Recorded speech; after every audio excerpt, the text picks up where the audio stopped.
ഇങ്ങനെ മലയാളി പ്രേക്ഷകർ ഒരു സിനിമയ്ക്കായി കാത്തിരുന്നിട്ടുണ്ടാകില്ല. അത്രത്തോളം പ്രതീക്ഷകളുണ്ട് മോഹൻലാലിന്റെ എമ്പുരാനിൽ. അതിനാൽ എമ്പുരാനെ കുറിച്ചുള്ള ഊഹാപോഹങ്ങളും സിനിമാ പ്രേക്ഷകർക്കിടയിൽ സജീവമാണ്. ആ ആകാംക്ഷ വർദ്ധിപ്പിച്ച ഇതാ മോഹൻലാൽ പുതിയൊരു സൂചന കൂടി പുറത്തുവിട്ടിരിക്കുകയാണ്. ഒരു പോസ്റ്ററാണ് മോഹൻലാൽ പുറത്തുവിട്ടിരിക്കുന്നത്.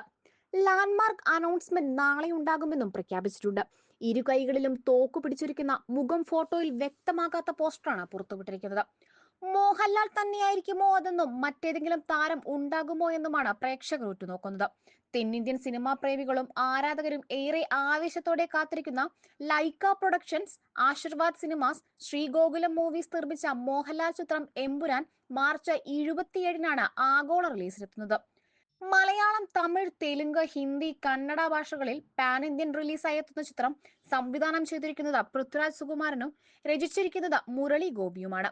2019 റിലീസ് ചെയ്ത ബ്ലോക്ക് ബസ്റ്റർ ചിത്രം ലൂസിഫറിന്റെ രണ്ടാം ഭാഗമായി എത്തുന്ന എമ്പുരാൻ നിർമ്മിക്കുന്നത് Lyca productions, Aashirvad cinemas, Sree Gokulam movies എന്നിവയുടെ ബാനറിൽ സുഭാസ്കരൻ, ആന്റണി പെരുമ്പാവൂർ, ഗോകുലം ഗോപാലൻ എന്നിവർ ചേർന്നാണ്.